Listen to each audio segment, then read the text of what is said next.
Hello and welcome to The Great Game, an Australian Megagame podcast. I'm Jack. And I'm Patrick. And this is episode 10, our League Debrief.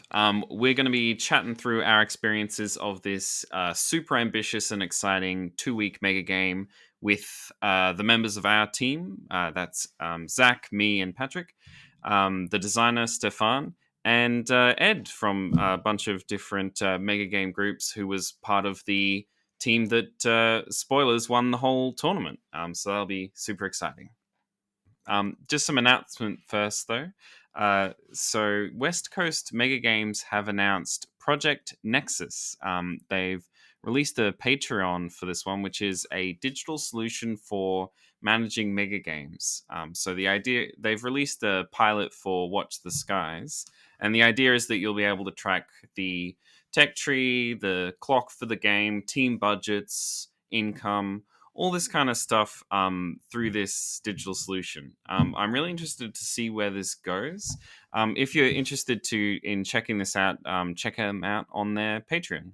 Also coming up, some big news in the Mega Game world is online Megagame Con, or OMG Con, which is soon approaching. It's only a few weeks away, actually, from launching this episode, and it's in September.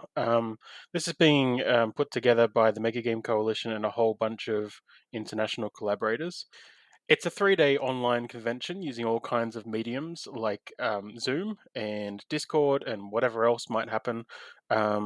They're going to be running through online mega games themselves. They're going to be doing some playtesting. There's going to be social deduction game sessions online with people all around the world. There's going to be some seminars, talks about mega games and their history and where they're at now, and kind of the work people are doing in the world of mega gaming. There's going to be a watch party where people can all tune in to watch the original Watch the Skies videos. And there's even going to be some interviews with us. So check out the link below. It's dirt cheap to attend. It's going to be a lot of fun. It doesn't align very neatly with the Australian calendar, but hopefully a lot of that content will still be available after the con. So definitely check it out. Absolutely. Yeah, I'm super excited for that one. I'm continually amazed by how much mega game stuff is happening, even through COVID and everything else. It'll be awesome. Yeah, final announcement is that Mega Game Assembly will also be doing a podcast during OMG Con, and they're particularly looking for feedback from everyone about Mega Game ticket prices, which they'll be discussing during the podcast. So if you're interested and you want to check that out, check out the Mega Game Assembly Facebook page, and they've got a survey just asking questions about, what kind of prices people are normally charging, all that kind of info, which they'll be discussing during the con. And with all that news digested, it's time to get on with the episode. So, as Jack said, we were talking about our league in this episode. We previously mentioned our league and ran through the design of it in episode 7. So, by all means, jump back and have a listen to that if you haven't already. This time we sat down with Stefan, the designer, but also Ed from a whole bunch of UK mega game groups, and Zach rejoining us from Brisbane Megagames. And we ran through a real sort of gritty, down to the details look at the game itself, how it ran over 2 weeks, and what the experience was like for the designer and the control, as well as the players in different teams. So, with all that said, let's get into it.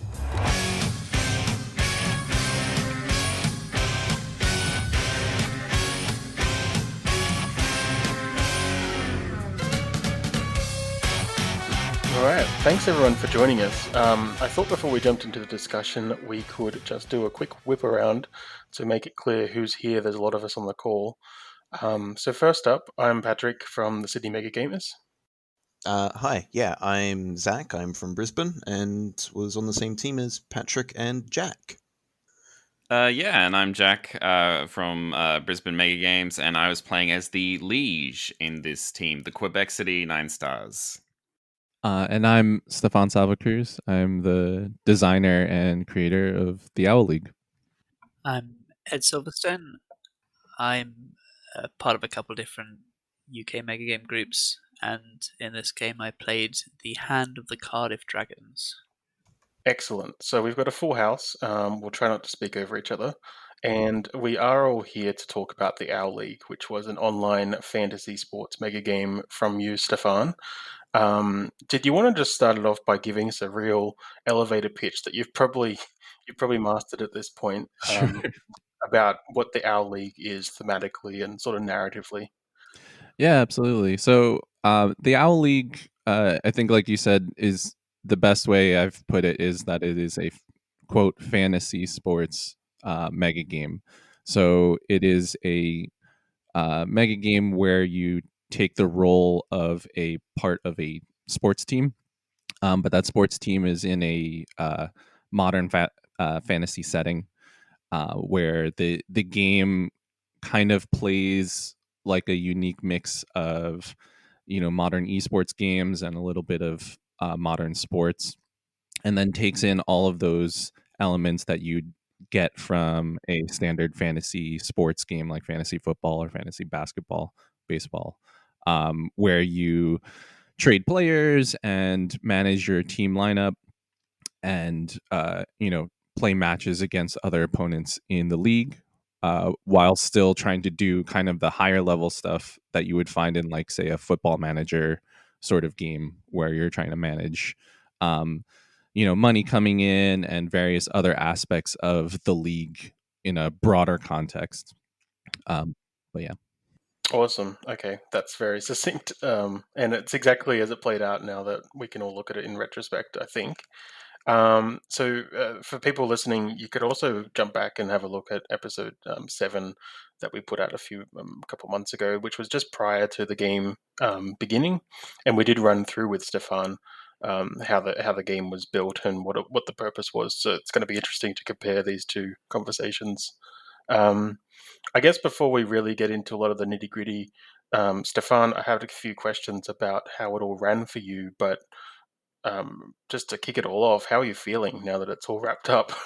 Well, What was it like for you?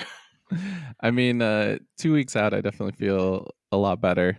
Uh, now that I've Good. gotten some sleep and been able to, like, think back on it a bit more long term.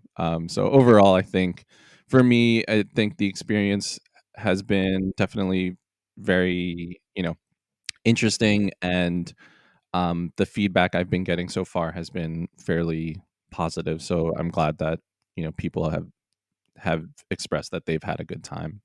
So Yeah, Awesome. that's great. It's great to hear. Just for any of our listeners who didn't catch the previous episode, sorry, I should mention that our league was a 2-week long asynchronous game. that's Um, right. Yeah. So that is one of the things that I mean, so one of the things we talked about when we ran this type of game with Dark and Stormy Nights just for 3 days is that we were really surprised by the stress of it and like the amount of emotional, I don't know, well, not necessarily emotional toll, but like how much work it is and how much stress it felt to have this thing going on in the background throughout Mhm. our daily lives, even just for 3 days. So for 2 weeks, is that something you felt as it was going on? Did you find it was it a stressful experience, I guess, or how'd you find it? I think the long and short answer of that is yes. It definitely, I think the first week was a lot of managing, first setting up expectation with everyone, but also managing a couple of, like, technical glitches with the app and just with game flow overall. So in that way, the 2 weeks were good because then that gave me the time to make sure that certain aspects of the game that were messed up are or the certain aspects of the tech that were messed up were able to be resolved within that week. And then the second week was just trying to, like, get everyone moving towards the end, the goalpost, if you will. So I've got a few like questions about how it all ran because I'm really curious after seeing it from the player perspective. But before we jumped into those, I just wanted to maybe ask the other three here. What were your roles in the game as players, and what did it, what's a day in the life for how those roles ran? Yeah, so I was the head sage for the Quebec City Nine Stars, which, in terms of the actual game itself, involved me handling two major parts of the game. First of all, the team roster and lineup for the Ludomancy matches, as well as the training schedule for the magicians or players on our roster. Sort of coming into it, I was expecting that it would be something where I would jump on frequently or regularly, submit team orders for matches, and then watch players get trained and see how the matches go. Yeah, and on my side, I was the liege or lord, which was kind of the owner of the team, the person with all the money. I was in the parliament for the game, which were a bunch of people who were voting on rules for how the game worked and rules for the next season of the game, which was an interesting aspect that I think we'll talk about at some stage. But yeah, it was a role playing focused council role with a lot of and with also money management and that kind of thing. I was playing the hand on a different team, the Cardiff Dragons. The hand also had sort of two parallel roles. The first was sort of hiring and firing, including trades with other teams, and the second was this sort of slightly more ad hoc role of managing quests, which could look like anything from a search for an ancient treasure to appearing on TV for a publicity stunt. Yeah, the game sort of started out quite heavily focused on trades, I guess, and then gradually, as it progressed, my time pivoted more towards quests and narrative and that side of things.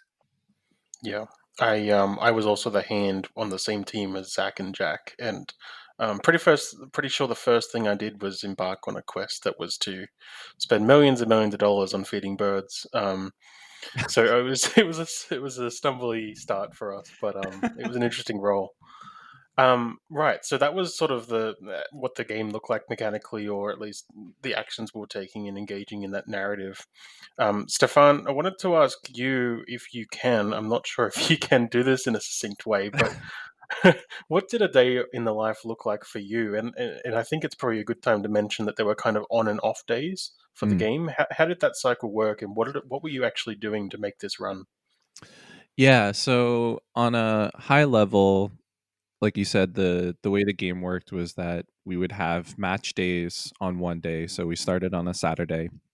Um, Everyone submitted their actions at the end of the night, Eastern U.S. time, and then that would uh, then come to me and the control team to adjudicate some of those actions. So at the beginning of the game, a lot of the stuff was very manual. So having to adjudicate the matches was still a little bit manual in terms of validating that the code was right with looking at how the matches were meant to be run and scored. But over time, that actually got automated to the point where I could have it basically with the click of a button. It would show the match results. So as we got on, there was a little bit of a quicker turnaround with the different items. But more or less, me and the control team were taking all of the information and setting up responses that would be ready for the next day. And so early on, that was a little bit of kind of that, early mega game player wrangling where we're trying to tell people, okay, you have nothing to do on Sunday. You can take a break and then come back on Monday and get right back into it. So that was a little bit of the back and forth where a lot of it was just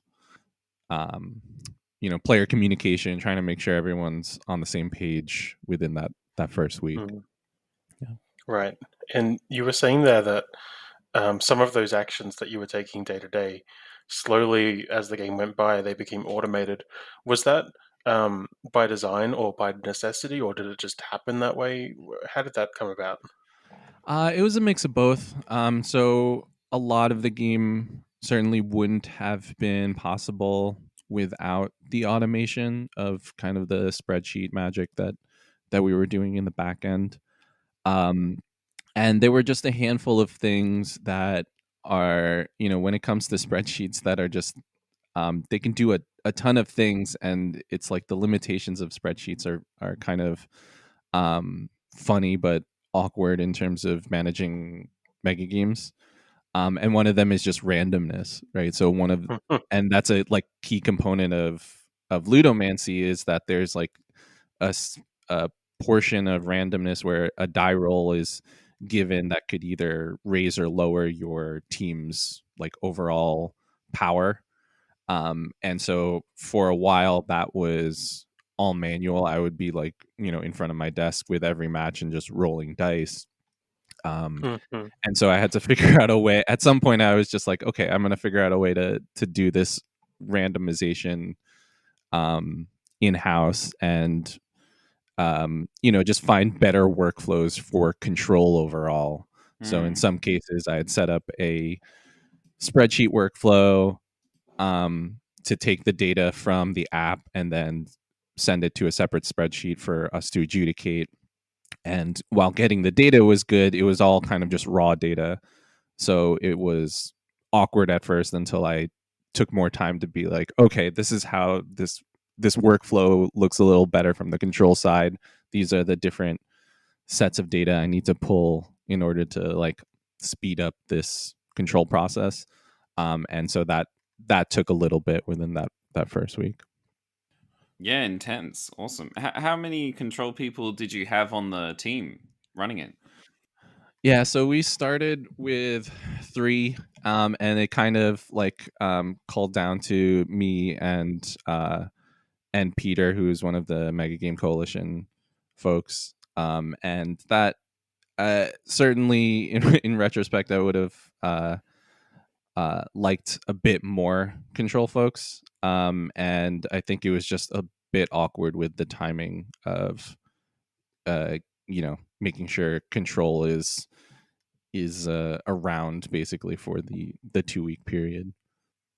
I was also going to ask about the hours a day that went into managing this thing, but I think a more interesting question is probably, did you have any other life happening during the game, or was it all encompassing?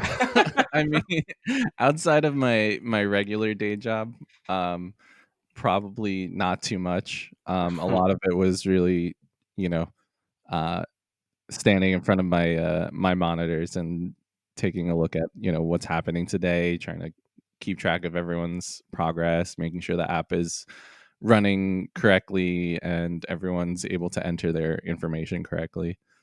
So yeah, I'm sure my my wife could say the same thing. So. Yeah. No, we should get her on next time to suss that out. And I just wanted to ask, because the interface with the game was very heavily, I mean, it was the app, which is essentially a pretty sexy front end to a lot of Google Sheets. And then there's the Discord, which is where most of the action happened, with people talking and making deals and all that kind of stuff. Yeah. How was your time split between Discord sort of answering questions and making sure people are happy, and administering the back end of that app? I would say it transitioned from, it was probably 90%, maybe 80-20 on the app, and then helping folks out on Discord, and then within the first week, and then that probably transitioned after the second week once the app was a bit more stable. So Peter was doing a lot of that management of just actions that only happened in the app, like trading.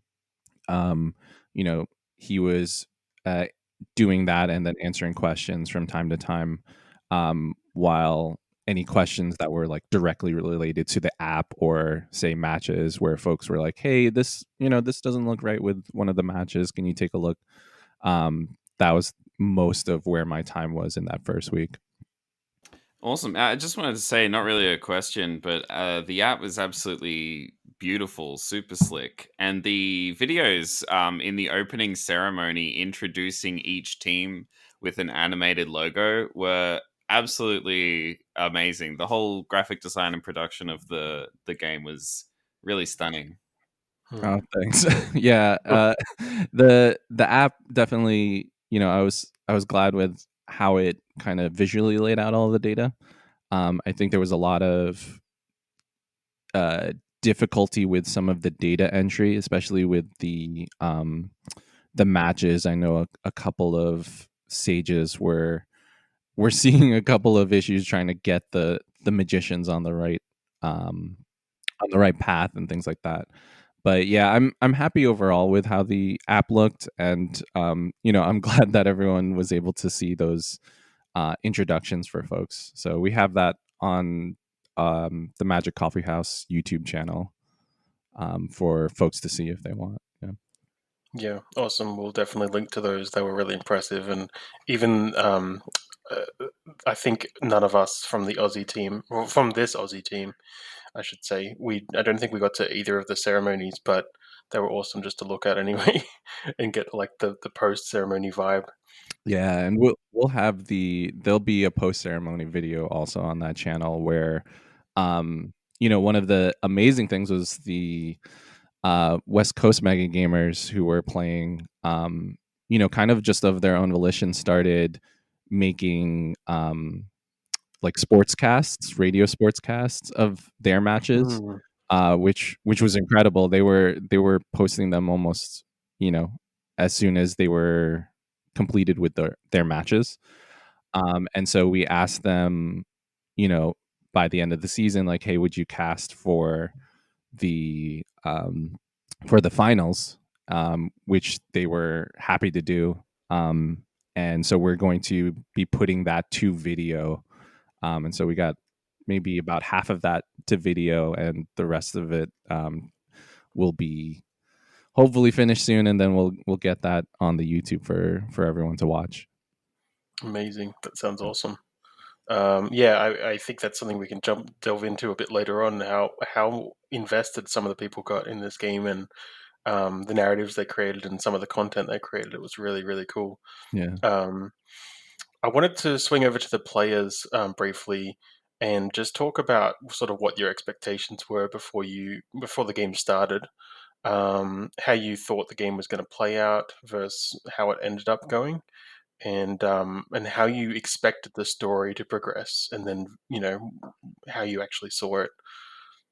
Yeah, so I had some experience both helping run Dark and Stormy, but also on a very different sense as a player in a cricket fantasy sports management game. And so I wasn't really sure what kind of... coming into it, I wasn't really sure what sort of end this would be on, whether it would be similar to the Megagame style that we had for Dark and Stormy, or whether it would be closer to the fantasy sports management game that I had been a part of. And with that, the story that I was somewhat expecting would have been across a season of play, taking a mid to lower ranked team, training, swapping players, and trying to work your way up the ladder would have been what I was expecting. To an extent, that's pretty much what happened. The other things that I was expecting, there wasn't too much expectations that I had. I think I was quite looking forward to finding out how it would work out. I thought the fantasy magician side was really, really interesting, and I was excited to find out how that ends up going. Yeah, I really didn't know what to expect at all. Like I mean, I've never played in any kind of fantasy sports kind of situation, and to be honest, I read basically my intro to the game was I read some articles on the website about how the game was going to work and didn't understand them at all. So I was going in like, all right, we'll see how this works. So I was really just completely just seeing how it was going to work as it happened, basically. There we see the distinction between a sage and a liege. Yes, well, I can pay other people to understand the sport for me. Wait. I was meant to get paid? Was that something that was... So for me going into the game, I think My expectation was something much more sort of mechanically centered than what transpired. So the information on the website detailed quite clearly a fairly simple set of rules, which nonetheless led to some quite interesting consequences and some interesting choices. And even pre-game, myself and the sage for my team had spent a while talking through those rules, trying to sort of understand how they might lead to different strategies in practice. What I hadn't expected was the level of narrative depth and narrative richness within the game. So I was fully prepared just to spend a while spreadsheeting things up and then sort of meet back every other day to recalibrate our model and select an optimal strategy and then sort of disappear again. But yeah, as I'm sure we'll go on to discuss, what turned out was something with quite a rich plot and a rich universe, as well as an interesting sports game. Yeah, I think I had a similar experience with expectations versus reality with you, Ed. I wasn't really sure what to make out of the role that I was in. I was a hand as well, but I was not expecting the kind of lore and world building that ended up happening organically through it and what was already given to us from day one. But I wasn't the mechanical side of things for the hand, which we can talk a bit more about. It wasn't quite what I had thought it through. But that being said, like Zach said, I wasn't 100% sure what it was going to be. I was pretty open-minded.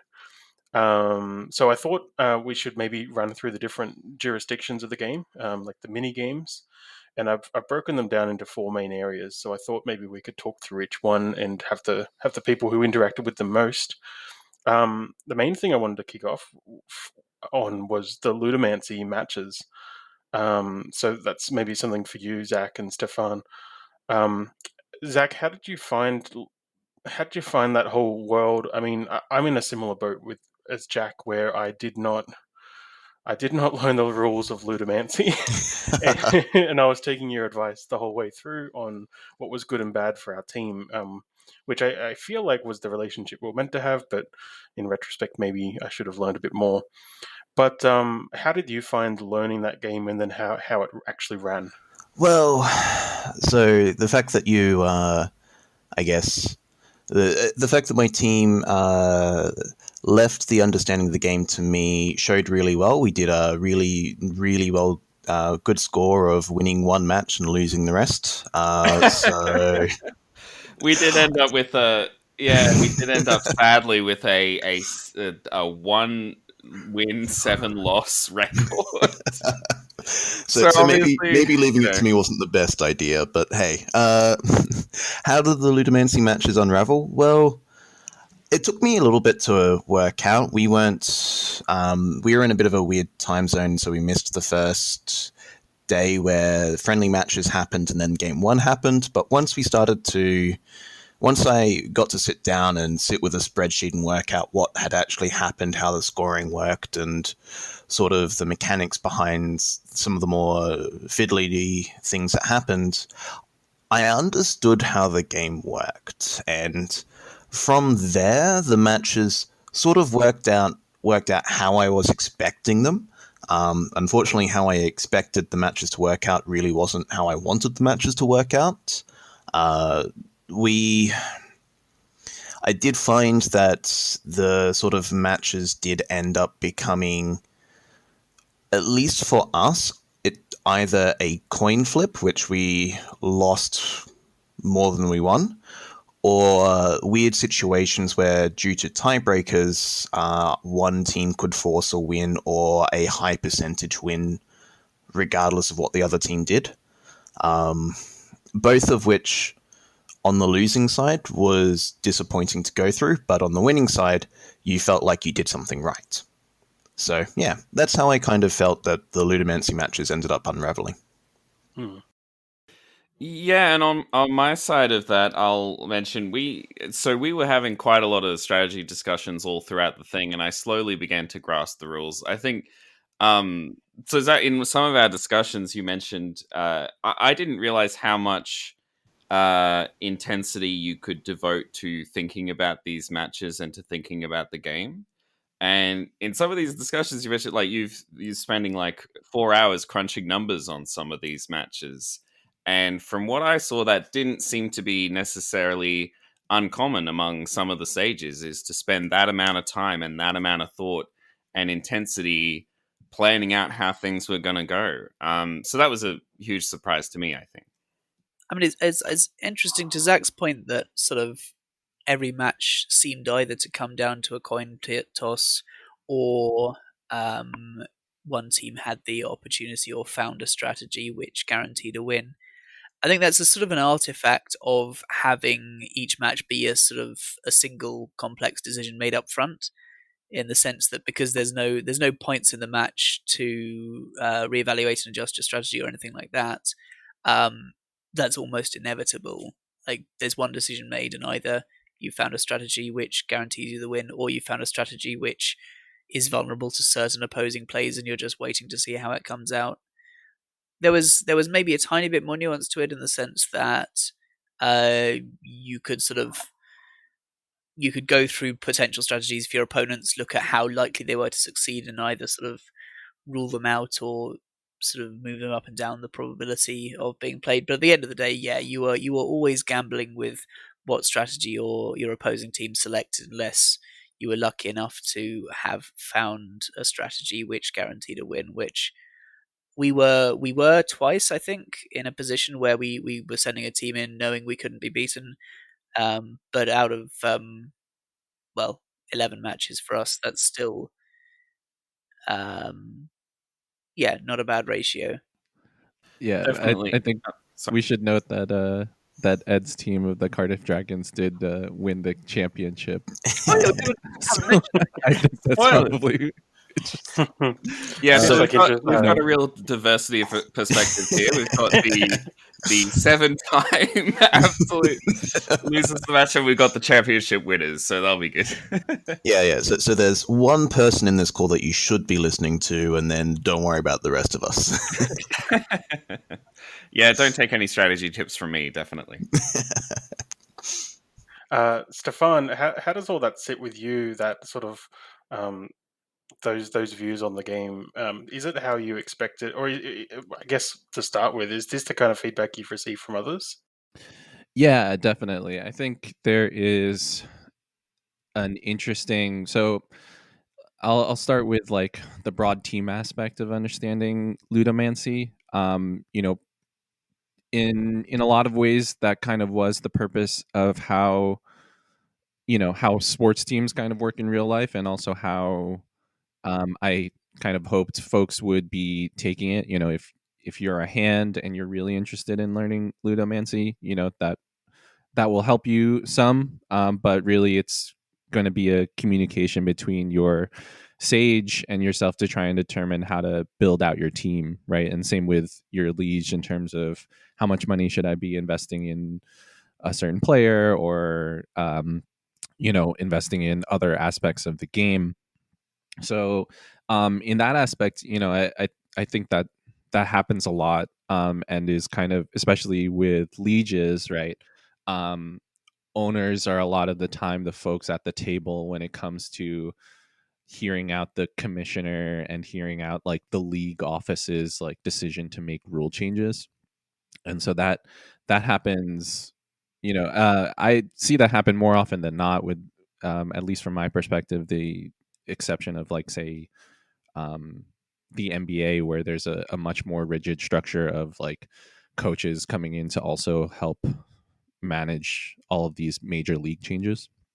But so on the higher level, that's kind of how it's meant to look, is that the lieges are really concerned about money, the hands are concerned about the team overall, and then the sages themselves have to like work with what they got basically to try and make wins. It was interesting to me how rapidly different teams developed sort of practical internal hierarchies. Yeah. So narratively, the liege is in charge; they're the owner, etc. But there were definitely some teams where the sage was calling all the shots. There were definitely some teams where the hand was calling all the shots.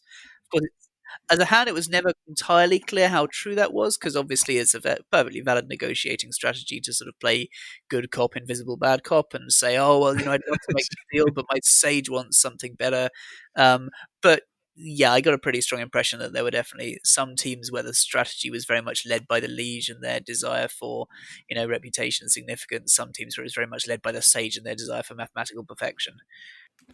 Definitely. And while we're talking about like some lieges, present company accepted being out of touch with the rules of the game, I think it's worth mentioning that at some point, now I don't know, again, I didn't speak directly to some of these players, so I don't know exactly what was going on here, but there did seem to be some resistance to there was a movement, and at one stage there was a head sage manifesto being circled around, where some head sages seem to be disgruntled with the parliament changing the rules to ludomancy without fully understanding the ramifications of those rule changes. And there's some suggestion that Zach passed on where people were like, well, maybe we'll go on strike or we'll like deliberately injure players or something until they let us unionize. Like all these ideas. Is that something that either of you, Stefan or Ed, had much more interaction with?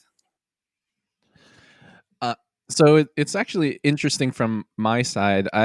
In terms of unionizing of the sages, a lot of that was more or less hearsay on the control aspect. Like, I don't think I saw a document of that level of detail that you're implying, Jack. But it was, yeah. I think that was something that was to be expected in some regard. And part of it for me was kind of trying to let it play out and see how the sages collectively would want to manage that, right? Because I think there are different sets of players where some of the players might be like, yeah, I really want to get more involved in politics because that would give me a more direct line as a sage to help adjust the game in my favor, or in a lot of cases just help adjust the game to be in a more equitable spot for everyone. So that was, in general, that was something I appreciated of most of the players, is that there wasn't really a search for being overly disruptive using Parliament and any rule changes. So a lot of people were being very considerate of that. The other half of that, of course, is that some head sages really didn't want anything to do with politics, right? And so they wanted to just say, okay, this is the game I'm playing. This is the game that I'm going to play for the next 2 weeks, and that's that. So I didn't want to force that on folks and say like, okay, well, now all the head sages have to both do their rosters and go to all these Parliament meetings to make sure things are cool.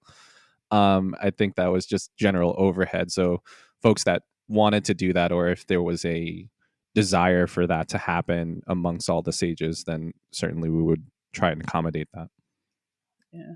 So we were quite lucky in having the liege on our team. So as I've alluded to, the sage on our team and myself, out of game friends, known each other for a while. The liege was unknown to us, but he was very consultative. Things would come up in Parliament, and he would come back to us, ask our opinions, ask for our suggested approach, ask what way would we suggest he voted, both to benefit the team and to benefit the game as a whole. Take that feedback and go off with it. And I think I don't know whether that was or wasn't going on to greater or lesser extents in other teams, but the impression I got was that maybe some sages felt cut out or unrepresented in Parliament, and that was where the sort of talk of a union came from.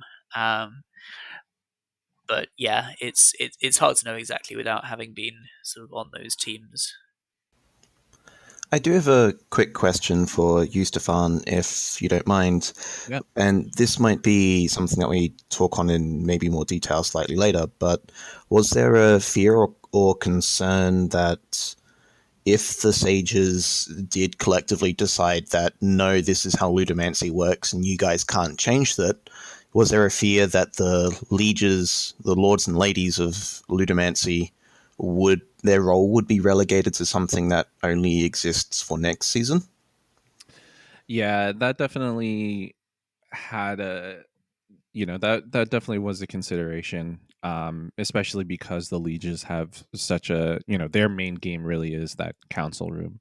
So adding more people to that definitely would change the dynamic pretty significantly. In terms of how it, it was a really fine line to try and ride. That was difficult, not just in this aspect, but in a lot of different places. But the hope kind of was to allow for a level of disruption or a level of like game changing within the lieges that would make it impactful to the league as a whole, which I know is not necessarily the what would happen in, say, real life, right? If we were making like rule changes, we certainly wouldn't want to make those rule changes.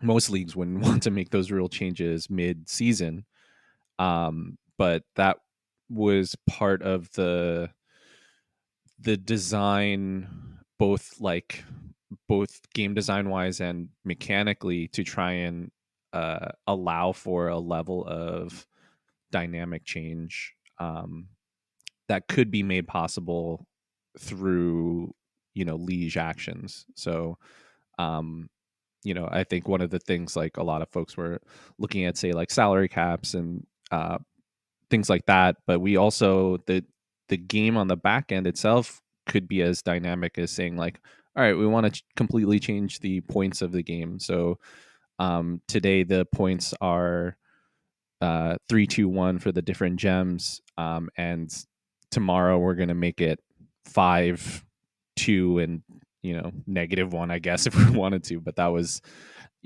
something we wanted to allow for a dynamic level of either addition or restriction for different liege rules, and then kind of go from there, which I think has seeing it play out over these 2 weeks definitely has a different perspective now. So what struck me as fascinating in the Liege game was the fact, and we've sort of drifted onto the Parliament game, I guess, naturally, the number of players who had sort of either made a predetermined choice based on the briefing they'd read, they were good actors or bad actors. So there were some players who were definitely coming into it going, right, my role as a liege is to be devious, it's to be underhanded, it's to manipulate the rules of this game to give my team an unfair advantage, and anything I do to that end goes. And there were others who'd equally looked at the same briefings and come away with the mindset of, okay, my role as a liege is to just do what's best for the game, make sure my team's interests are represented, but basically, bat straight, play fair, look after the interests of everyone, and make sure that this game is fun, engaging, even keel for everyone. What struck me as particularly fascinating was, I mean, that did lead to some clashes, which I suspect we'll get on to, where that difference of expectations sort of surprised some people. Some moves made by some people seemed out of the blue for others, but I think it was interesting most of all that by the end of the season, most of those people who'd come in with the intention of being sort of devious, cunning, pseudo bad actors had backed off. I felt that the sort of there's an interesting piece of game theory there that either the number of good actors or the nature of the game, or a bit of both, had led generally to a universal attitude being adopted of, okay, the lieges are here to do what's best for the game and best for the kind of teams as a group, rather than to selfishly look after their own interests. And I think it could easily have gone the other way as well, with a slight sort of difference in sort of mechanical structure, a slight difference in the number of people who read the brief one way or the other. but it was fascinating watching it unfold, and I was glad to be able to watch it from the sidelines. Yeah, that's really fascinating, because I actually found I had a very different experience, I think, and perhaps some of this is the time zone factor. But I was very surprised going into it and chatting to a lot of people in Parliament that it felt like everyone I was chatting to, that everything was extremely friendly and conflict free at the start of the game. And reading the briefing, in the briefing, it doesn't specify that one specific other team is like your rival, like you might see in some other mega games. The briefing didn't seem to suggest that any particular team was going to be villainous or anything. So we started out being very friendly, and the people I talked to mostly were also doing the same. And I was like, wow, this is one of the most conflict-free mega games I've been a part of, at least at first. And when we started losing, we were like, all right, what are we going to do here? And we started thinking about going heavily down the villainous path. We had a bunch of ideas. One of the ideas we were going to do is that I was going to create a corrupt ethics committee, which would be rigged to find ethical problems with the star players of all our opposing teams. Amazing. Yeah, we had a lot of ideas like that, but we messaged Stefan and the moderators about villainous stuff like that, and got the message that wasn't really an intended part of the game. And so from there on in, we did end up going full friendly, basically. I think it's important to note that those conversations happened after the first match. So when we started losing after the Right, love it. We've lost one match, complete face heel turn, done. Yep. I'm going to move us on because I don't want to get too bogged down, but there's a lot to talk to. And there's one important thing there that we mentioned, which was next season, which I really want to dig into. But before we do, I just wanted to go over a couple of the other mini games and jurisdictions. One being the quests. Ed, did you want to speak to that a little from your perspective? I had a certain experience with them, but how did they go from your experience, sort of how they were sold to you, and then how they actually played out? What their purpose was? Yeah. Oh wow. I loved the quests. I think the first maybe 3-4 days of the game, I barely looked at them. I just sort of went down the list of pre-prepared default quests, picked one that looked all right, and then went back to trading and planning for matches, because that was absorbing a lot of time, especially early doors.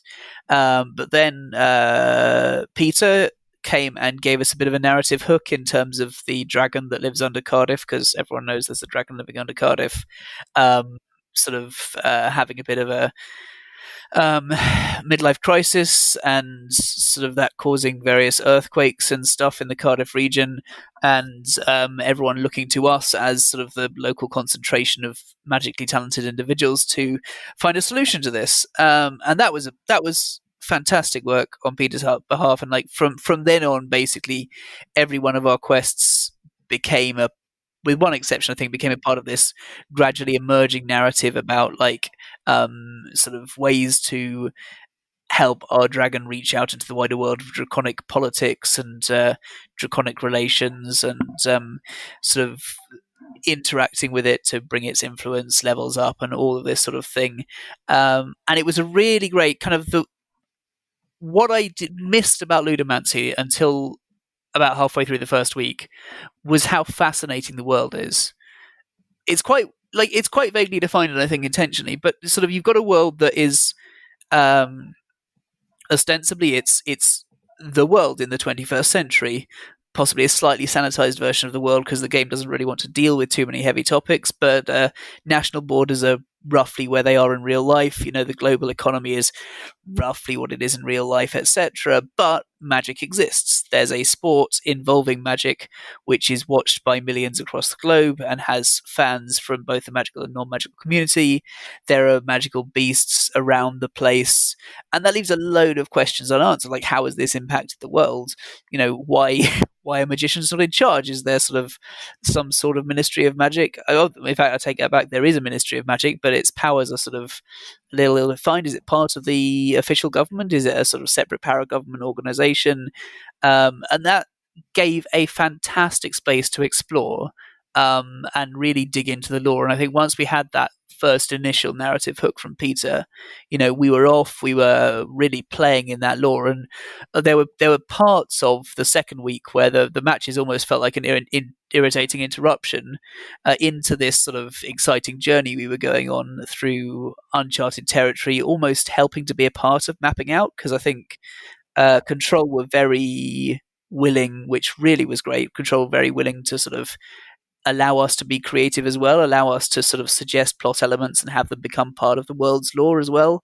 So yeah, as you can tell from my very excited monologue, yeah, I love the quest mechanic. I don't think we played the quest mechanic at all mechanically optimally, but in a way, that wasn't a fun way to play it, and B, I think actually in the end, sort of having gone through quite a few quests and having gotten very little back mechanically, near the end of the game, Peter rewarded us by just giving us a whole extra Ludomancy arena for free, which wasn't something we'd really even expected or been hinting at, but which was a really nice big mechanical reward for all of the effort we put in. So again, props to Peter for that sort of creativity in finding an appropriate reward for the quests we'd done. That's awesome. I'm really keen to see some more of those emerging stories that we would have missed on our individual teams.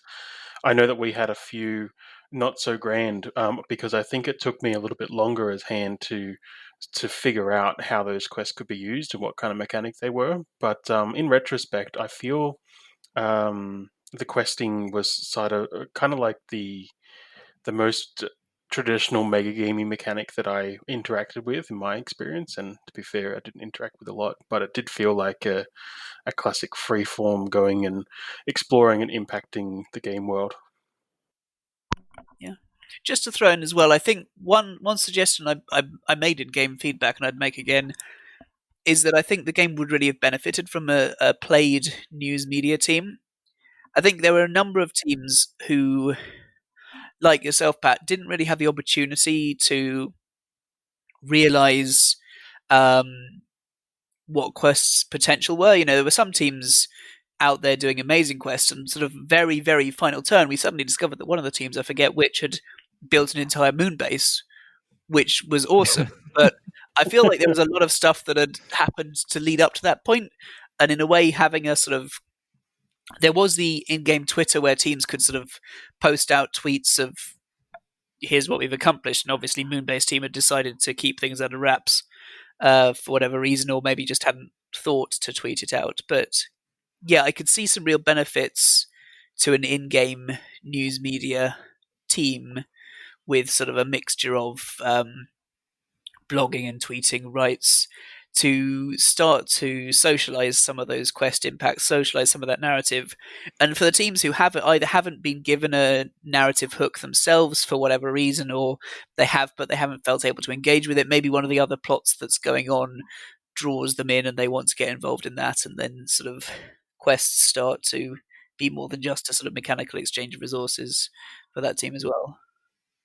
Yeah, and I think to to put that on two, kind of divide that into two different responses. One of them is definitely like from a mega gaming perspective, there probably could have been a little bit more kind of lead up for a lot of the other teams. So a lot of I think some of the stuff that you were discussing, Ed, was actually like pretty, from my perspective, pretty back and forth in terms of the amount of like creativity that was coming out of those quests. So Yeah. a lot of it was saying like, all right, Peter might have said, okay, there's a dragon, what do you do? And then the rest of the team kind of being like, oh, what if we did all these other things? And then kind of bringing in the other dragon teams or teams with dragons to also discuss that further.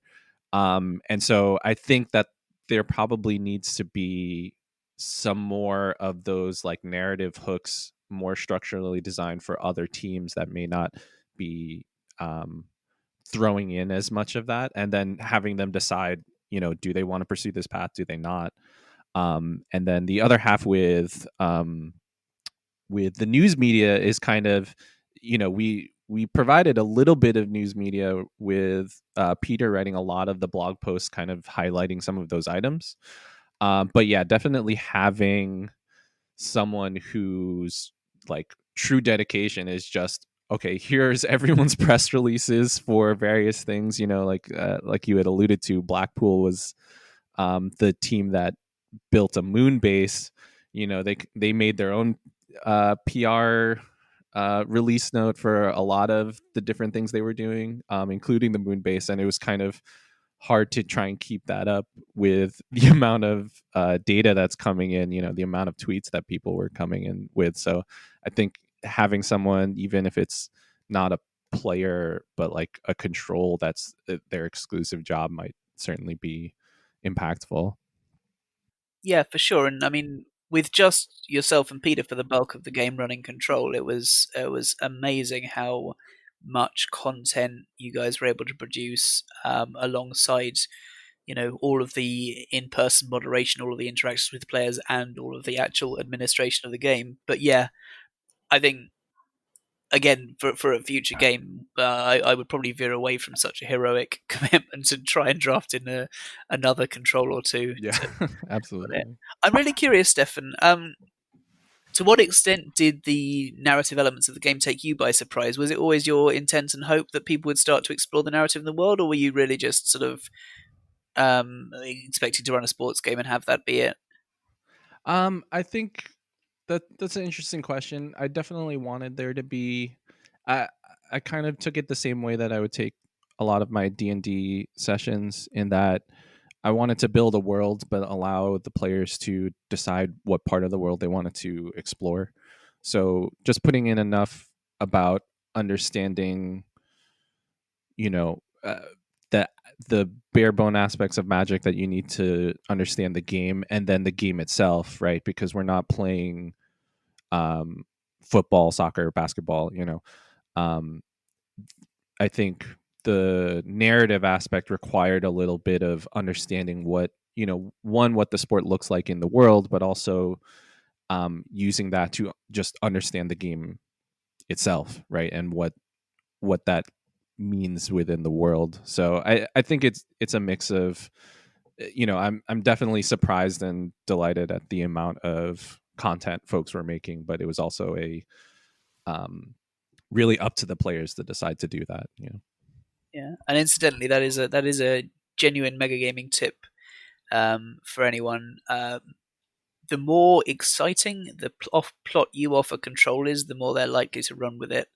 So without wanting to metagame too hard, you can definitely get a lot of control's attention by doing something exciting and left field, which looks like it's going to have entertaining consequences. And there was certainly a certain amount of that going on for us.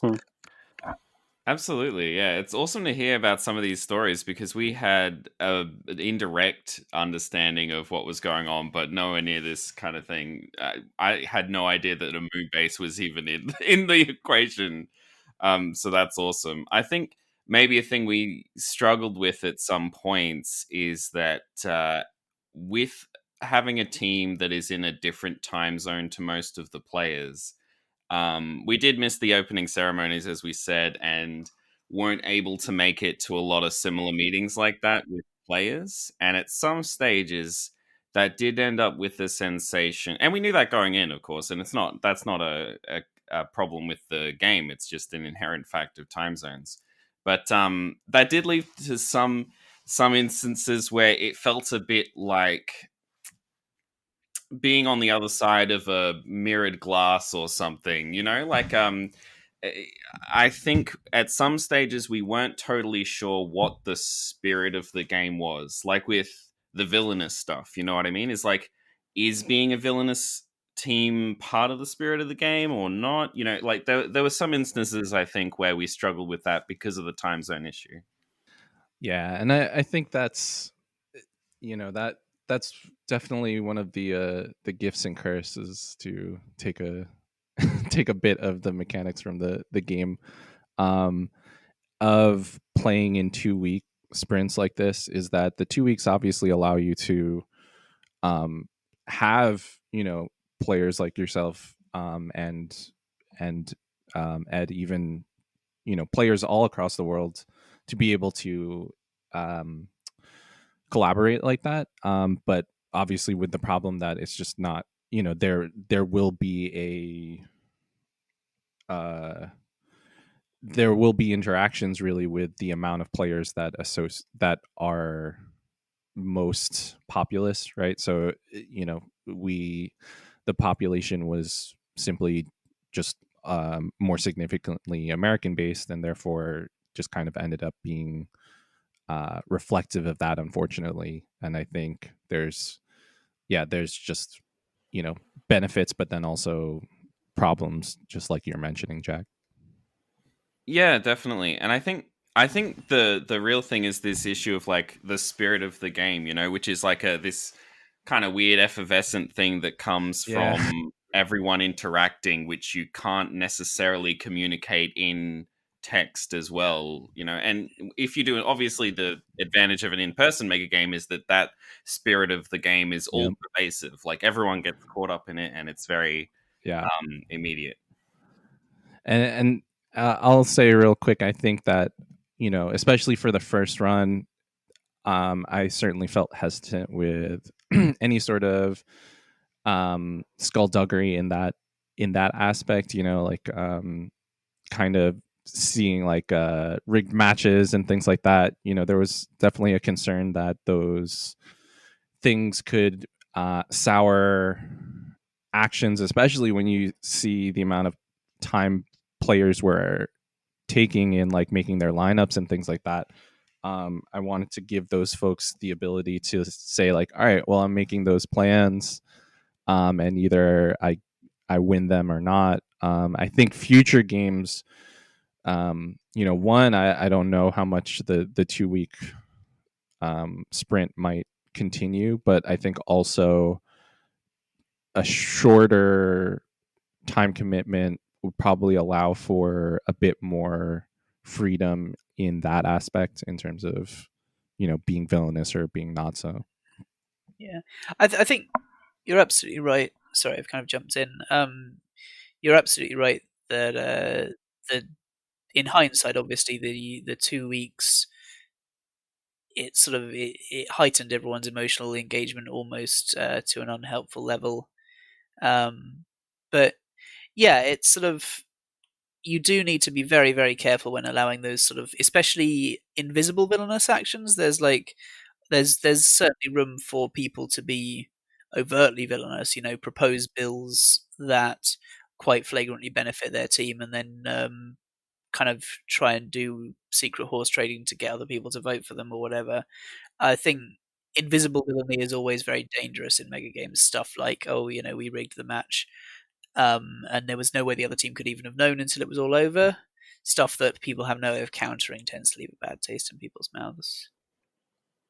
Yeah, and that's something that we really saw in our online mega gaming experiment with Dark and Stormy Night. There was a lot, like it was very much built into the game that there could be actions taken behind the scenes, and it encouraged that kind of play, which isn't for everyone.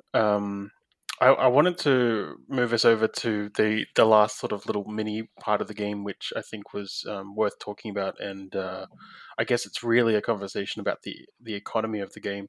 But the contracts and the trades that the hands were involved in and getting new magicians into their teams, um, I found this very interesting, especially like sort of starting the game with a blind, like pretty much what was a blind auction, and then learning through experience, and in our case, failure to get new contracts, learning through that over the coming turns, what money and other resources were actually worth in the game. Stefan, how did you expect all of that kind of economics of the game to go during design? Yeah, absolutely. Like, one of the things that really surprised me, I think, was the amount of trading that was going on at the start.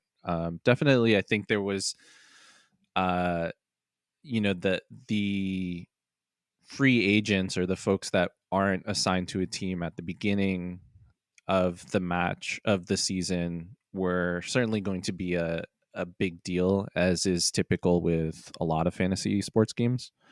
But I was really surprised at the amount of trading and internal team deals that were happening. Mostly because I think that there's often a lot of rules that um, protect against that in a lot of fantasy sports games, for both good and bad, I think. But it was interesting to see it play out at such a level. In terms of the money, it it was interesting, but I was kind of it kind of gave the sense to me, and also why I kind of went with the okay, everyone's going to start with the same money, because that kind of evened out the playing field of like, well, what is this player worth to you, right? In the real world, obviously, some teams are just have more money than others, so they can throw more money at other players. But this was kind of like the soft salary cap, if you will, is that like you can't really feel bad that um, you know a team spent a lot of money because all of us have the same amount of money. It's not like, if you're the New York Yankees and it's like, oh, that team just has infinite money that they can throw at players. Yeah, what was fascinating to me about the very early bits of the game, and honestly, I loved the early game, but I get the impression that some people struggle with it a little, was that there was a lot of trading taking place in that grey period of the first day or three when legitimately no one really knew what any player was worth. Like, we had a vague sense that big numbers were good. But I was finding even sort of towards the start of the second week, some players were commenting, oh, we need to do something about it in Parliament. Players with high hearts and low stars just aren't worth having, and we were sort of within our individual team chat, sort of looking at our roster where we'd intentionally sacrificed players with high star counts to get players with high hearts, and massively benefited from it. And sort of,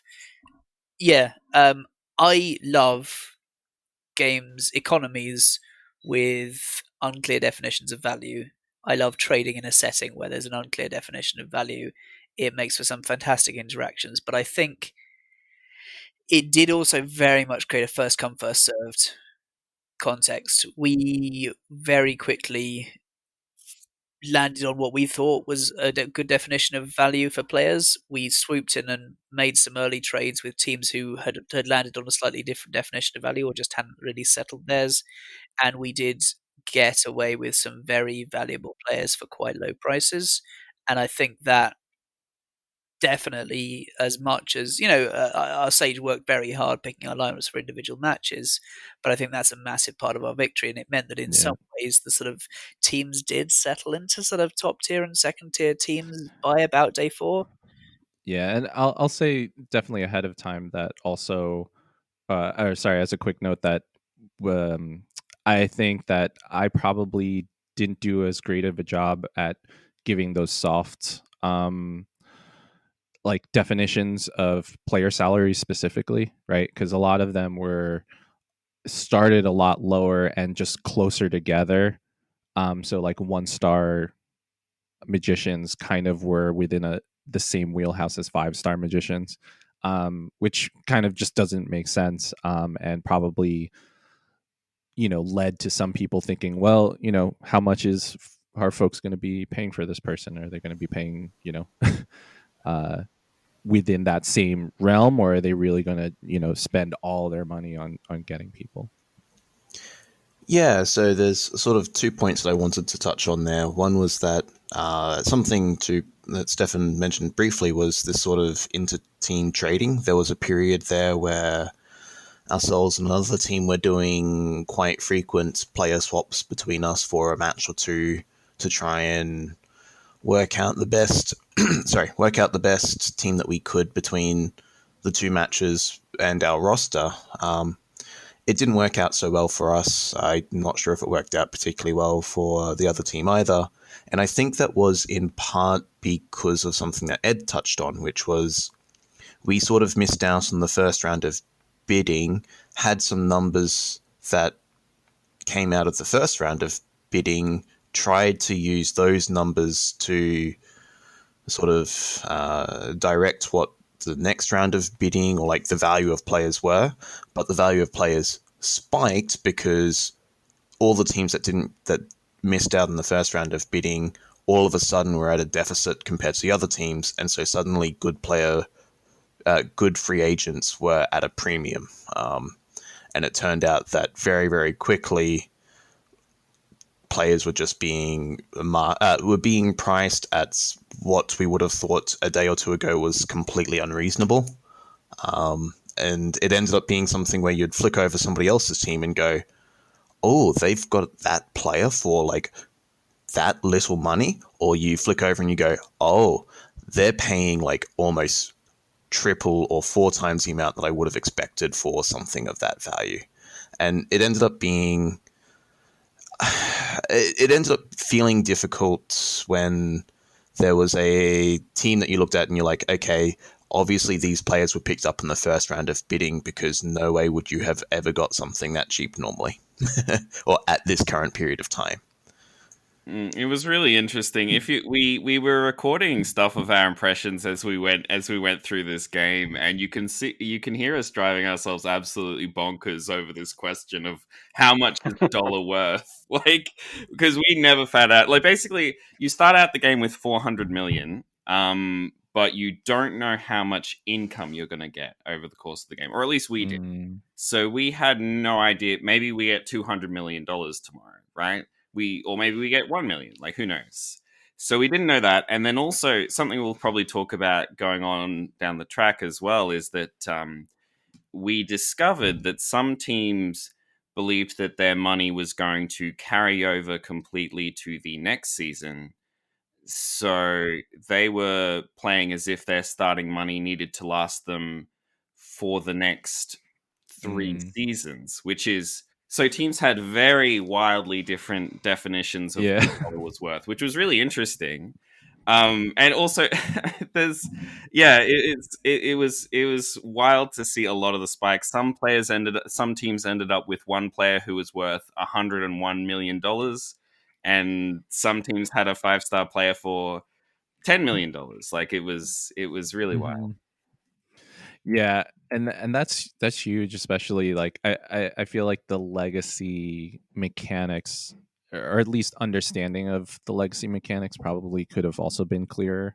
And I think that all of those things kind of show themselves in kind of the difficulties that we're all talking about, right? Like understanding what a dollar is worth, but also what a player is worth, with a limited pool, but a pool that's big enough that, you know, there are, you know, behind the scenes there's 300 magicians and theoretically could be more, so you really have no idea of what, you know, how to moneyball all of this.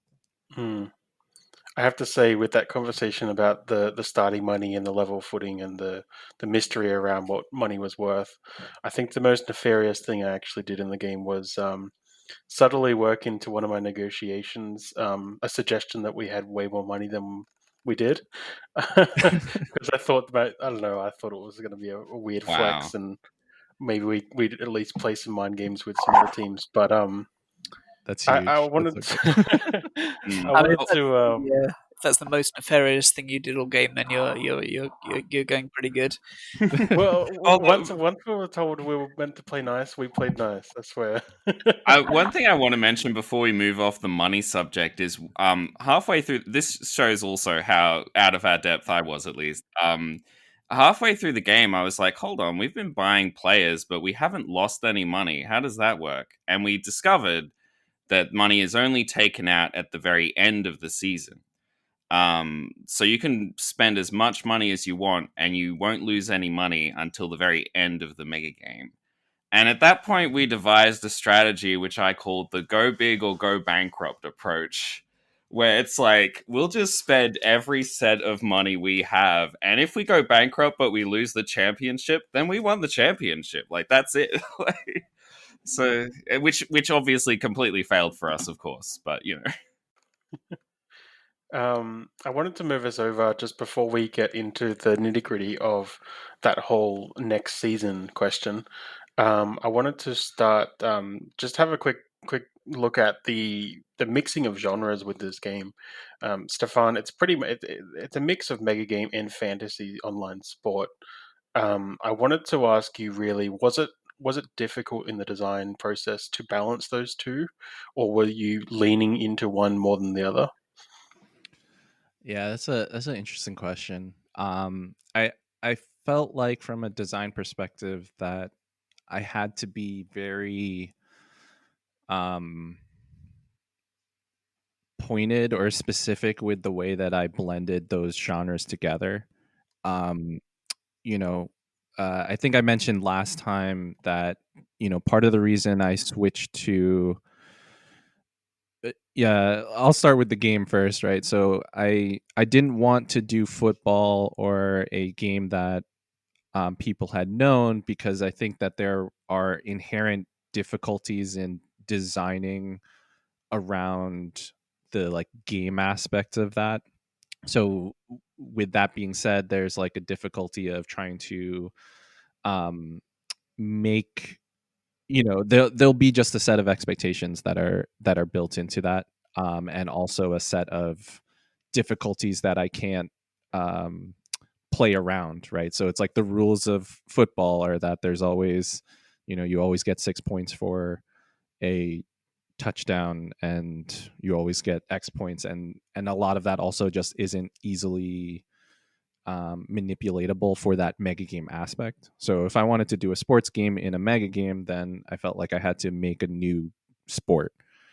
After that, I had to then try and find justification for kind of broader aspects of it. So that's where the fantasy part came in, and trying to be able to give folks a sense of like, all right, well, there's magic, so really anything could happen. And using that to the advantage of, I think, to like what Ed was pointing out, just this idea of how do we explore this world in a way that is a bit more unique than standard sports.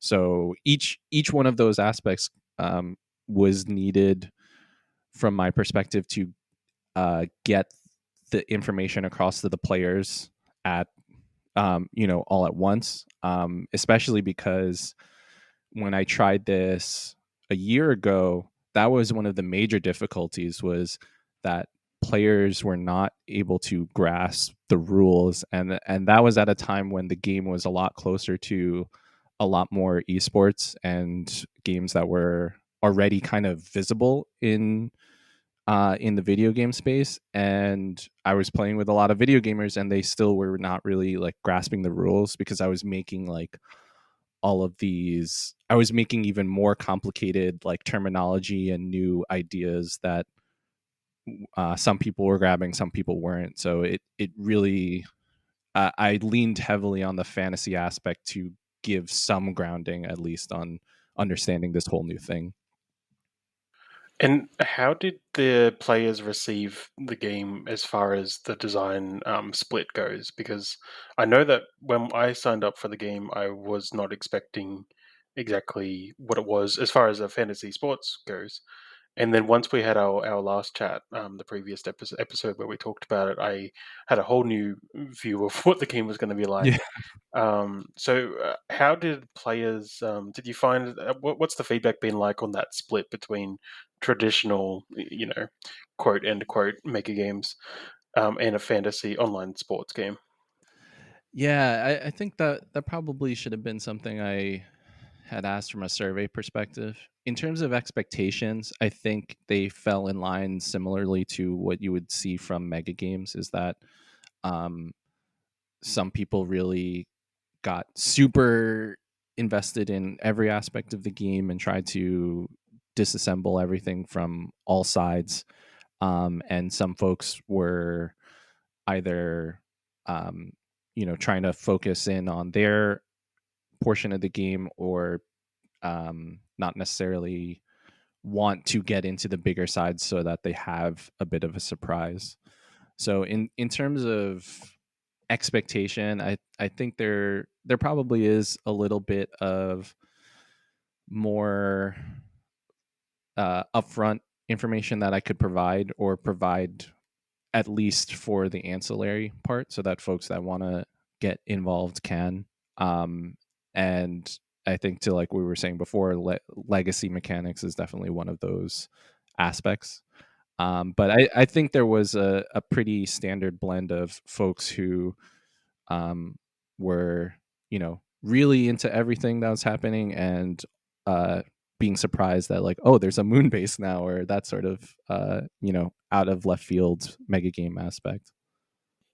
Well, I think that's probably a pretty good segue to go in and talk about the legacy element of this game.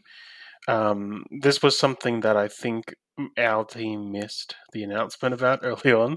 So we actually discovered that the game was supposedly or possibly going to be a legacy game a little bit later down the track. Did you want to just talk us through, Stefan, what legacy means, I suppose, and how it's going to apply to the Owl League, if you know and if you can tell us? Yeah. I mean, in the broadest and most most pointed aspect of legacy, it really, to me, meant that your records and the team rosters were definitely going to be the part that carry over from season to season. And so storylines with, say, magicians who are maybe bad one season and then really train themselves to be incredible next season and become the hero of their team. Those are the kind of things I wanted to carry over. Of course, along with the teams, right? So that teams that are, 1-7 this year could next year be the champions, right? Because, oh, they figured out something preseason or they figured out something that will allow them to be much better at the in the next season.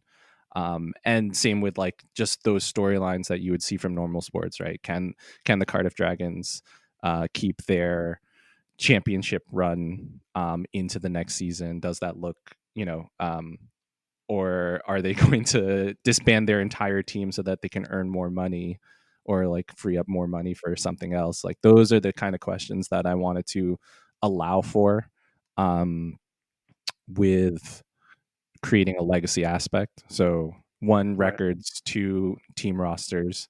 The difficulty, I think, was in kind of where those weird middle grounds were with what does it mean for money? What does it mean for, like, other in-game resources that are more viscous? One aspect I'm really interested to see how you handle is the introducing of new players into the legacy format. By the end of the first game, obviously, the bulk of players from the first season had a pretty good grasp of ludomancy, had existing strategies. Quite a lot of us had quite extensive spreadsheets, and I think someone even wrote their own app just to work out winning strategies for a game.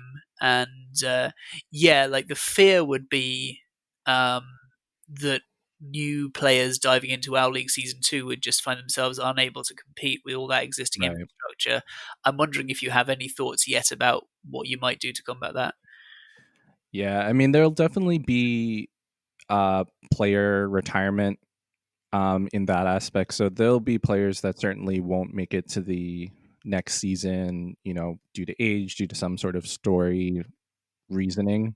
The other aspect of that kind of I want to hope to introduce is one, some more game balancing mechanics. So that's just kind of a broader thought and discussion. But the other half being mega game players that interact with magicians in a different way. So kind of like the introduction of agents, or folks that represent magicians as a player character, so that there is a little bit more, like, it's not just this amorphous person. These player characters have the hopes and dreams of all these magicians. So, like, maybe this magician really, this magician is from Busan, so they really want to try and be a part of the Busan team.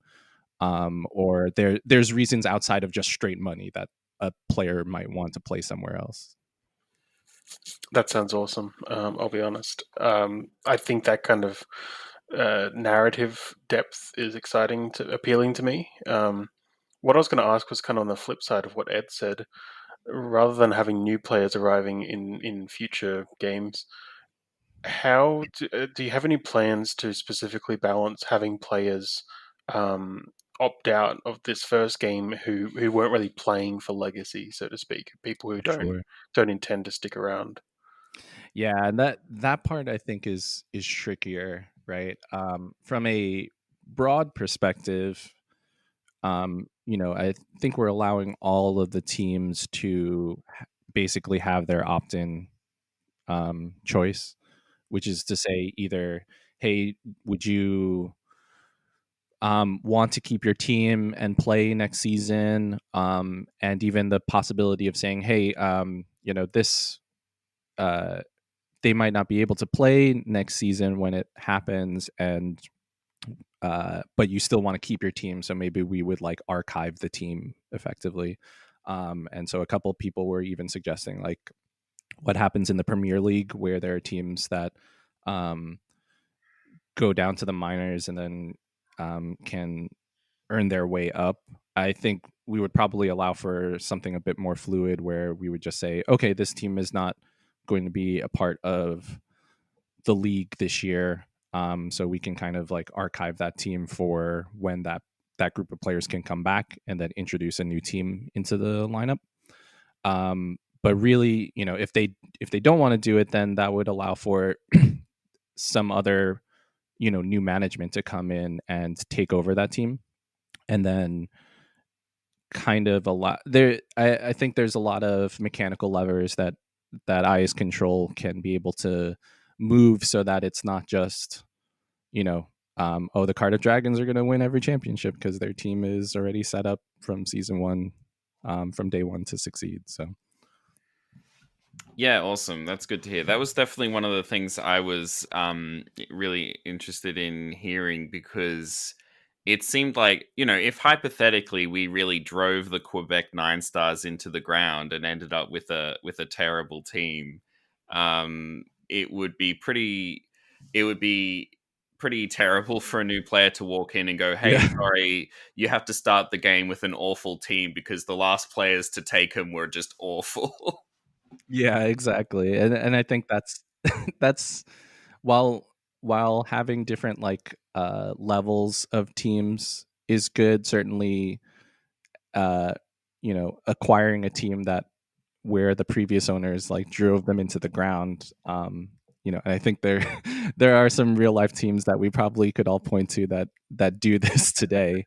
But that certainly wouldn't be fun as a player for sure. Hmm.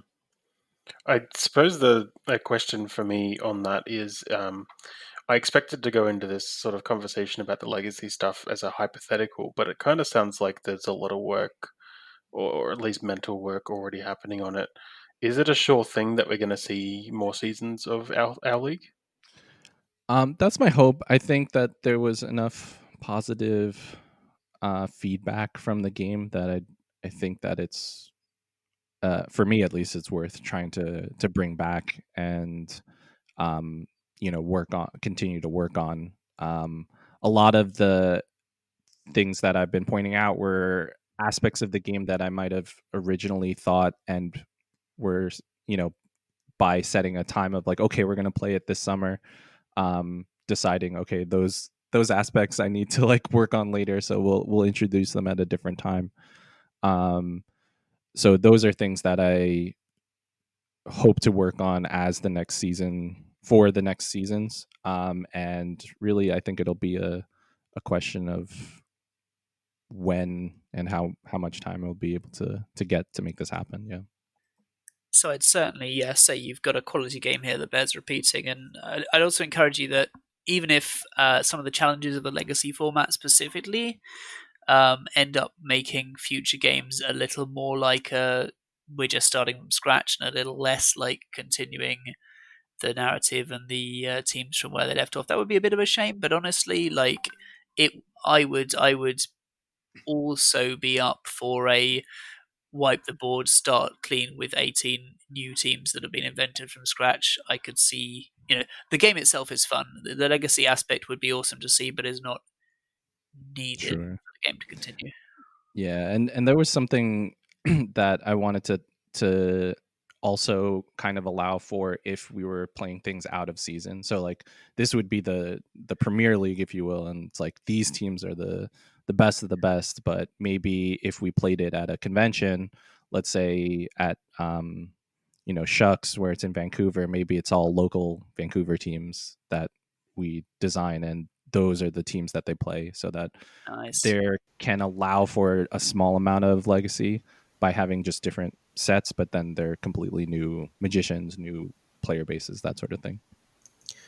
I did have a question because the legacy side of things really does interest me. It's something that I like the sound of, but I was really unsure as to how things would work. And so you've made it a little bit clear here, but in terms of continuing on, would it be something where you would wipe the slate clean? As in, would we start again with new, fresh teams now that everyone knows what's going on? Right. That part I'm still trying to decide. I think so. One of the things I'll mention now is that like we're shooting to play a variant or some aspect of this game as a part of the Megagame Coalition convention, and that won't be, obviously that won't be 2 weeks because the convention doesn't go that long. But I think that I it's I don't want to tie every instance of the Owl League to Legacy, because I think to all of those points that everyone is making, there's a difficulty and potential like unbalancing that could happen on a broader scale. That certainly would just be easier by just saying reset, but allowing also for some sort of narrative reason for why that reset is occurring. So like I was saying, maybe this is just a local set of Ludomancy teams, or this is a different cup, if you will. So this is like maybe the Federation Cup, or I think one team already suggested in Parliament the Prospero Cup, which would be a completely different format, maybe round robin with all the teams, and really play in the tournament space in terms of what could be possible for other seasons or other instances of play. Yeah, I think you've got endless opportunities as soon as you sort of commit to a legacy game. But I think I agree with Ed as well. There's definitely, there's a game here as it is that's got a lot of replayability in its design. One of the last things that I wanted to delve into was, I guess, some of the role play and the politics of this game. It was pretty in depth, and there was sort of we kind of touched on it earlier. I felt a different kind of overload from this game in that I wasn't strapped for time the way that I am in a live action mega game, a 6 hour affair or 8 hours or whatever. But I did struggle to find time to read everything because there were so many conversations going in, so many channels, and it was very difficult to, if I didn't have much time, to figure out what was most important to me and how to get all that information digested. But one thing that did become evident was people got very, very into it. So I wanted to ask you, did you expect this kind of in-depth roleplay and politics in this type of game, or were you expecting a pretty more casual mega game experience? Yeah, I don't know. Part of my expectation coming in was either people will love it and get super in depth with it, or people will bounce off of it, and it'll be very it'll be like pulling teeth trying to get people involved. So I think honestly, like everything else, it was probably a mix, that there were some teams and some folks that were getting really invested and some folks that weren't. And I think with anything that probably is the case. But I did, I don't know if I expected the level of intensity that the different groups were getting into, both good and bad, right? Like the fact that folks were really getting invested in the lore of ludomancy and getting into the like, what does it mean on a greater scale of how the game should work, and how fans, right, how non-existent people would feel about different aspects of the game were very interesting to me. Mm. And with the asynchronous nature and the online nature, there were so many different people from around the world involved. Yeah. I know that we weren't the only Australians playing, and then there's obviously players from the UK, players from the US. I don't know if you're aware of any other time zones or continents. Yeah, I think we had a team from the Philippines that were there Oh, too. So right. they were maybe a few hours closer Mm, than you all.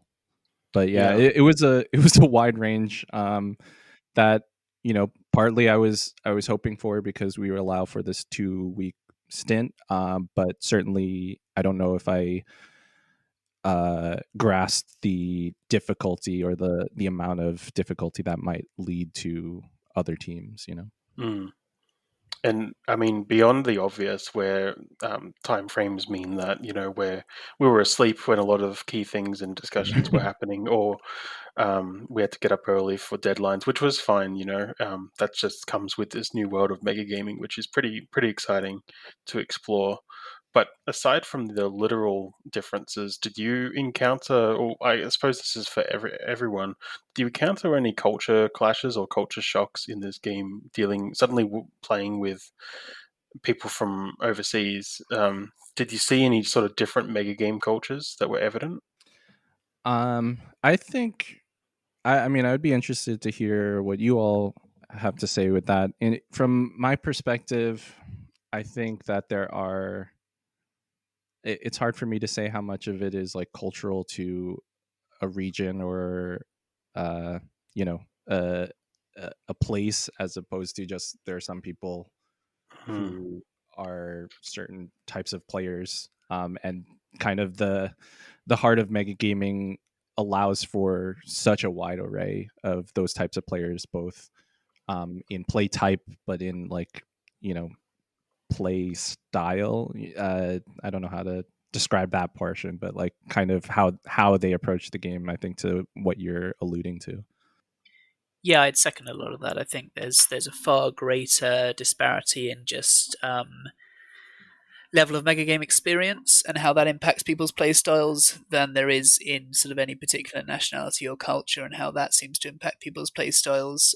There are a lot of we have this discussion in the UK megagaming scene not infrequently that Americans play megagames really weird, and I think a lot of it does just boil down to a lot of the UK mega gaming scene. You go to a UK mega game, there's going to be someone there who's attended like 30 plus mega games, just Right. guaranteed. Usually a good third of the room, and obviously that has a massive impact on how the mega game turns out. Like you run in the UK, actually, we find we run a mega game at a con, which tends to attract mostly new players. You get very much the same set of behaviors that we look at happening in American games. Go those weirdos. So I think, yeah, actually, my finding is, yeah, people approach mega games pretty similarly the world over. They maybe have some different sort of cultural biases around how sports teams might be managed and specific cultural artifacts like that. But in general, it's the big changes in behavior you get are just with the level of experience people have of mega gaming as a hobby. Yeah, and to be honest, I think that for me it seemed like I think the time zones really did affect folks in both like subtle and not so subtle ways. Like if I look at some of the conversations that were happening, say with Parliament, right? So there's the simple aspect of like you were saying, Patrick, that you just might not be there in the space when certain meetings happen, but also folks that are part of different time zones that might be joining meetings with like 2 a.m. brain, right? Or Hmm. 7 a.m. brain. And I think that um from the outside looking in, kind of can be looked at as like, well, we're all online, we're all here at the same time, so we all should be on the same footing. Where sometimes I think some emotions, or sets of feelings, and especially because we're online and not in person, you can't get to see the person react. I think that those two aspects were huge in that regard. I think more so than I initially thought. Definitely. As a person who was in Parliament, there were a few moments where things seemed to get very heated, which I wasn't involved in and didn't understand the context of, which I would kind of wander in on and go, oh, I wonder what this argument is about. So I think the biggest difference I noticed was in just that level of investment, I guess, is that because it's run over 2 weeks, there's a huge variable in how much time each person can put in the game, right? You can either check it in for 10 minutes and just submit your turn, or you could be refreshing this app and checking out Discord Right. every moment. And I think there was a huge difference between players there, which resulted in very different kind of communication styles, I guess. And there is something distinct about sort of stepping into a conversation that's already happened, effectively just reading through the text, versus sort of being in it as it's happening and wanting to contribute and sort of wanting to steer it, for better or for worse. And I think, some of the conversations that were fine at the time may have looked more heated afterwards, and vice versa. Right. It's Absolutely. it's a very weird social dynamic that I think many of us haven't really explored.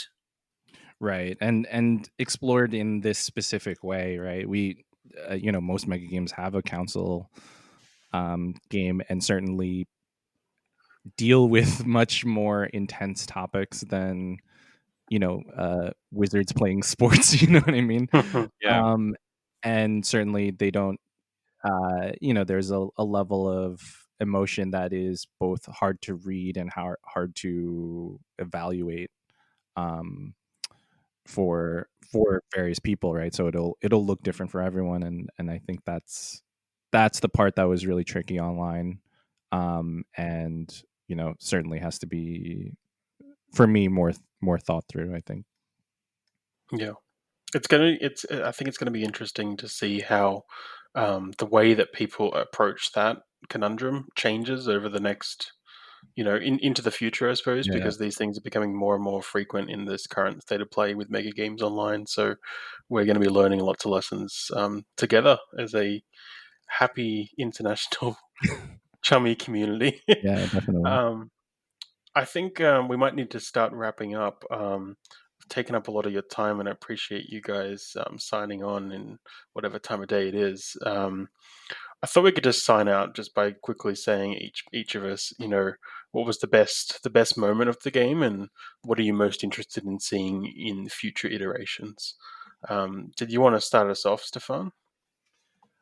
Sure. Yeah, I think most outwardly, definitely the championship, and kind of those Saturdays where a lot of the folks were signed in. I think were pretty special, because you could see the interactions, especially day one, folks jumping right in, like you would expect in a in-person mega game, were really really special to me.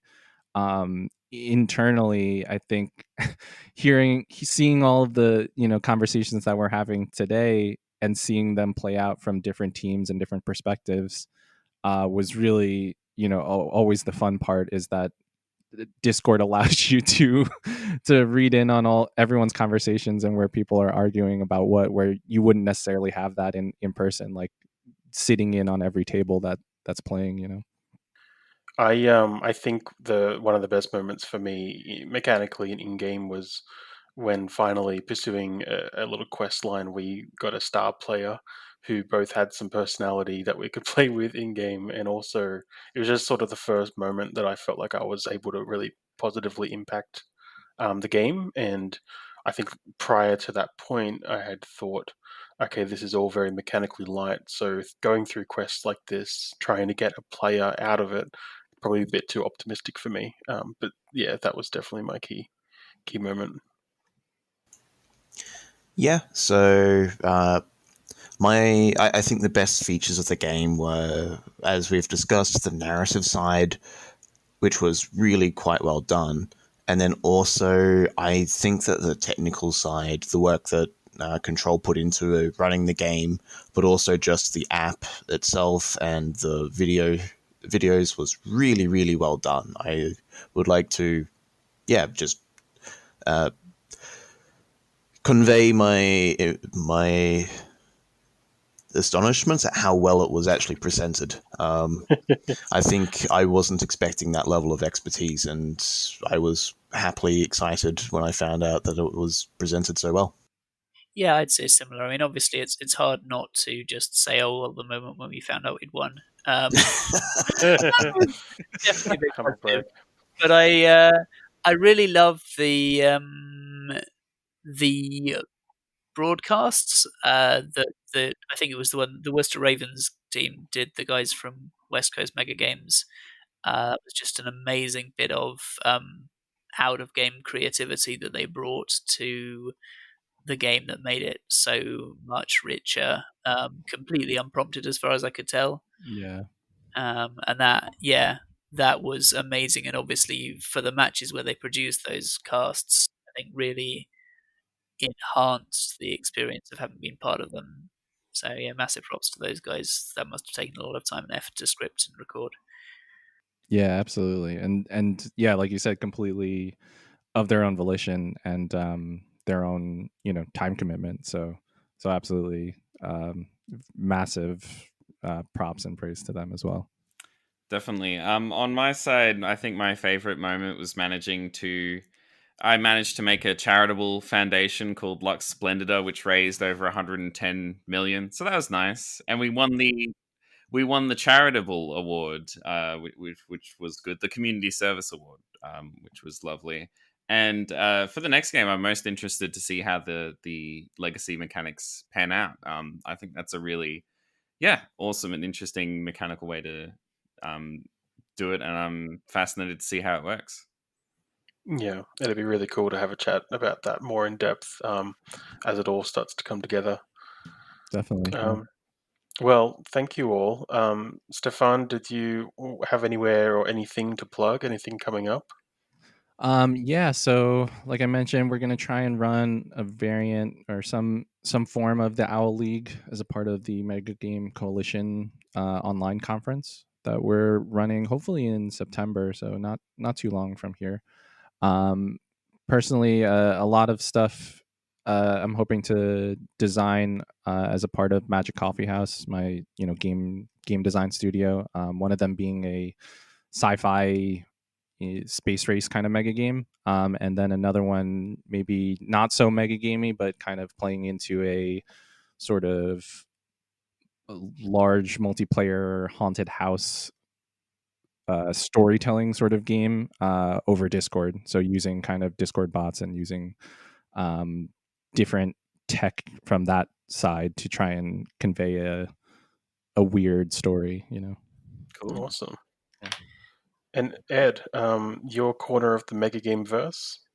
So yeah, without wanting to jump any announcements, I'm gonna be controlling for at least one game in the online Mega Game Con that Stefan mentioned. So I guess get into the Megagame Coalition Discord if you haven't, or watch the Megagame Coalition website for more info about that. I'm playing with a couple of Megagame designs, but that's basically always true. There's nothing that's on the verge of landing or anything like that. Yeah, awesome. And yeah, with the con, I believe we'll be there as well if all things pan out. So looking forward to seeing what you guys deliver for that. Zach from the home front, anything to plug? Yeah, sorry, I'll nothing crazy. I'll just say that the Brisbane Megagame Facebook group is still the best place to check latest stuff from me out. As Ed said, we've got, at least from my end, a couple of ideas bouncing around, but that's almost always the case. And we're looking forward to hopefully being able to run some stuff in person eventually. Absolutely. That'd be great. That's the dream. Absolutely. Well, All right. a bit kind of. Anyway, sorry. We almost got there in Sydney, but anyway, another day. Thank you guys. I really appreciate it, and I hope you enjoy the rest of your day. Cheers. You too. Thanks so much.